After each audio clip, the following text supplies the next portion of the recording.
ভাবে এলোপাতারি ভাবে গুলি করা হচ্ছে, দিক বিদিক গুলি ছুটে গিয়ে বিভিন্ন মানুষ যেভাবে নিহত হচ্ছেন, একজন মানুষ আজকে বাংলাদেশে নিরাপদে বসবাস করতে পারতেছে না। আজকে বাংলাদেশের মানুষ আতঙ্ক নিয়ে বসবাস করতেছে। এই জন্য আমরা রাষ্ট্রের কাছে বিনয়ের সহিত অনুরোধের ভাষায় বলবো, ছাত্রদের সমস্ত দাবি মেনে নিয়ে ছাত্রদের আন্দোলনকে সমর্থন দিয়ে ছাত্রদের অধিকার প্রতিষ্ঠিত করার জন্য আপনারা কাজ করুন। তাছাড়া ছাত্ররা যেভাবে জীবন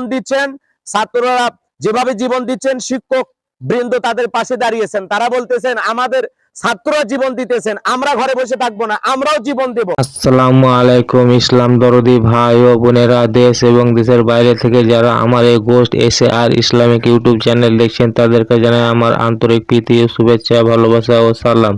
তো আজকে যে হুজুরকে নিয়ে এসেছি, সে হুজুর হচ্ছে গোলাম রাব্বানী হুজুর। গোলাম রাব্বানী হুজুর সত্যি এমন একজন হুজুর যা যুক্তিবাদী এবং সমাজের যে সমস্ত কর্মকলাপগুলো ঘটে তা বাস্তবের, তা আমাদের মিল খেয়ে যায়। সেই সমস্ত সামাজিক যে জিনিসগুলো বেশি নোংরা, মানে আমাদের সমাজকে যে জিনিসগুলো বেশি প্রচারিত এবং আমাদের সমাজকে যে সমস্ত জিনিস আমাদের সমাজকে মানে কলুষিত করছে বা আমাদের সমাজকে ধ্বংসের দিকে নিয়ে যাচ্ছে যে সমস্ত জিনিস, সেই সমস্ত জিনিসগুলোকে কিন্তু গোলাম রাব্বানী হুজুর তুলে ধরেন এবং তিনার বক্তব্য এত সুন্দর, মানে যা বলা যায় না। তো চলুন আমরা গোলাম রাব্বানী হুজুরের মুখ থেকে তার সুন্দর বয়ান শুনবো।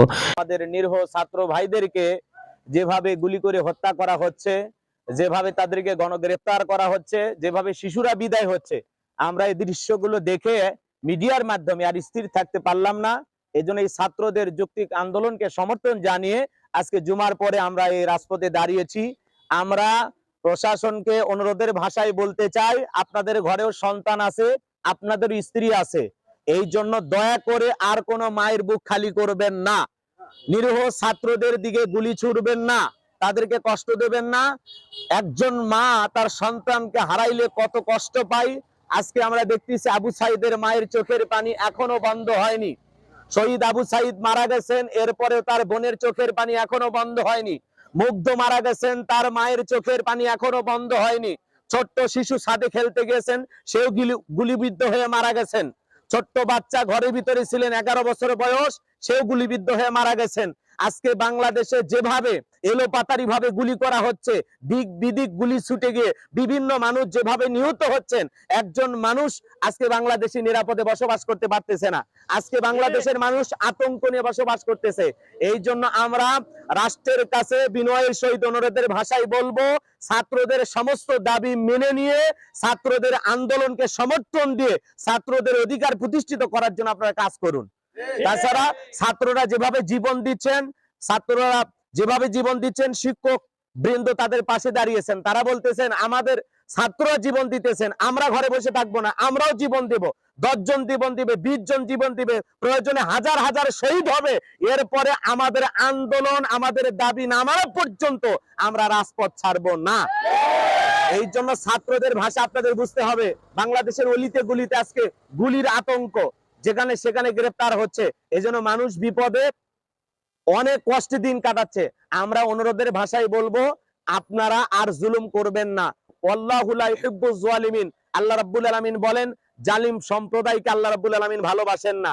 এই জন্য আপনারা জুলুম বন্ধ করুন, নিরীহ মানুষকে গুলিবিদ্ধ করে আর বিদায় করবেন না, মানুষকে এইভাবে হয়রানি পেরেশানিতে ফেলবেন না। আজকে বাংলাদেশের আদালত চত্বরে হাজার হাজার নিরীহ পরিবারের লোকজন তাদের সন্তান, তাদের পরিবার পরিজনকে খুঁজে ফিরছেন, গাড়ির পিছনে দৌড়ে যাচ্ছেন, বাবা কান্না করতে করতে আমার সন্তানকে ছেড়ে দেন। গাড়ির পিছনে দৌড়ে যাচ্ছেন, প্রশাসনের পুলিশ ভাইদের গাড়ির পিছনে দৌড়ে যাচ্ছেন মা বাবা তার সন্তানকে নেওয়ার জন্য, তার স্ত্রী তার স্বামীকে নেওয়ার জন্য। ছোট্ট মাসুম বাচ্চাগুলো কান্নাকাটি করতেছেন। এর জন্য আমরা বলবো বিনয়ের সহিত, আমরা কোনো রাজনৈতিক পরিচয় নিয়ে এই জায়গায় দাঁড়ায় নাই, আমরা সাধারণ মুসলমান। আমরা এদেশের নির্যাতন জুলুম দেখে আর স্থির থাকতে পারলাম না। আমরা ছাত্র ভাইদের পাশে আছি, ছিলাম, আসি, থাকবো ইনশাআল্লাহ। ছাত্র ভাইদের আন্দোলন সফল হবে ইনশাআল্লাহ। এই জন্য আমরা প্রতিবাদ করার জন্য আজকে রাজপথে দাঁড়িয়েছি।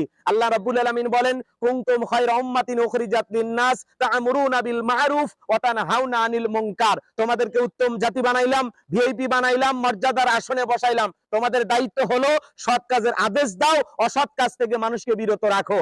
আজকে যখন আমাদের চোখের সামনে আমাদের ভাইয়েরা গুলিবিদ্ধ হয়ে রক্তাক্ত শরীর নিয়ে রাজপথে একটা মেধাবী ছাত্র বিদায় হয়ে যাচ্ছে, একটা পরিবারের স্বপ্ন ধ্বংস হয়ে যাচ্ছে, এই দৃশ্য দেখে আমরা আর বসে থাকতে পারলাম না। আমাদের ভাইদেরকে গুলি করে এমন ভাবে বিদায় করা হচ্ছে, মাথার খুলি বের হয়ে যাচ্ছে, হাজার হাজার বুলেটের আঘাতে ক্ষত বিক্ষত বুক নিয়ে অনেক ভাই আমরা দেখেছি পানি পান করাইতে গিয়ে মুগ্ধ ভাই গুলিবিদ্ধ হয়ে মারা গেছেন। টিয়ার শেলের চোখের ভিতরে এমন ভাবে ঝাঁঝালো দৃশ্য, তারা কষ্টই সহ্য করতে না পেরে অনেকে অজ্ঞান হয়ে পড়েছেন। তাদেরকে প্রশাসনের ভাইয়েরা গাড়ি থেকে এমন ভাবে ফেলে দিচ্ছেন, মনে হয় এটা কাশ্মীরের কোনো মানুষের লাশ, মনে হয় এটা কোনো ফিলিস্তিনি মুসলমানের লাশ। আজকে বাংলার জমিনে যে অবস্থা হয়েছে, বিশ্বের বিভিন্ন দেশে আমরা যুদ্ধের দৃশ্য দেখেছি, ইতিহাসে অনেক বিষয় আমরা জেনেছি, কিন্তু আজকে নিজের চোখে সেই আমরা গণহত্যা দেখতে পাচ্ছি। নিজের চোখে আমরা বিভিন্ন ভাবে এই দৃশ্যগুলো দেখে আর নিজেদেরকে থামাইতে পারতেছি না, আমাদের বলার ভাষা হারিয়ে ফেলেছি, আমরা বাকরুদ্ধ হয়ে যাচ্ছি। এই কষ্ট নির্যাতন বন্ধ করতে হবে। আজকে দেখেন শিক্ষক সমাজ, চলচ্চিত্রের অভিনেতা, নায়ক নায়িকা সবাই পাশে দাঁড়াচ্ছেন। সারা বিভিন্ন দেশ থেকে বিবৃতি দেওয়া হচ্ছে এবং জাতিসংঘ থেকে সুষ্ঠু তদন্তের ব্যাপারে তারা পদক্ষেপ গ্রহণ করতেছেন। আমরা চাই বাংলাদেশের শান্তি, সুন্দর একটি নিরাপত্তা নিয়ে বাংলাদেশে আমরা বসবাস করতে চাই। আল্লাহ এই দেশকে ইসলামের জন্য কবুল করুন, সকলে বলুন আমিন। নিরীহ ছাত্রদের হত্যা বন্ধ করুন, যাদেরকে হত্যা করা হয়েছে তদন্ত কমিটি করে দৃষ্টান্তমূলক শাস্তির ব্যবস্থা করা হবে এবং নিরীহ ছাত্রদেরকে যাদেরকে গ্রেফতার করা হয়েছে বিভিন্ন জায়গা থেকে তুলে নিয়ে যাওয়া হয়েছে সমস্ত ছাত্র ভাইদেরকে ছেড়ে দিতে হবে। কথা বলেন ঠিক না?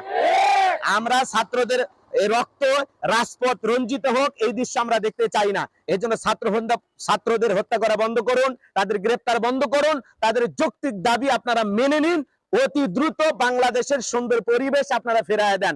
আমরা শান্তিকামী মানুষ, আর কোন মায়ের বুক খালি হোক, আর কোন বাবা সন্তান হারাক এটা আমরা চাই না, আর কোন বোন তার ভাইকে হারাক এটা আমরা চাই না। হ্যাঁ বন্ধুরা, আজকের ভিডিও কিন্তু এই পর্যন্ত। এরপরে কিন্তু আবার আমরা নতুন কোনো একটা ভিডিও নিয়ে উপস্থিত হবো। তাই বন্ধুরা, আমার এই চ্যানেলটাকে যারা সাবস্ক্রাইব করুন তারা কিন্তু প্লিজ দয়া করে সাবস্ক্রাইব করে নিও।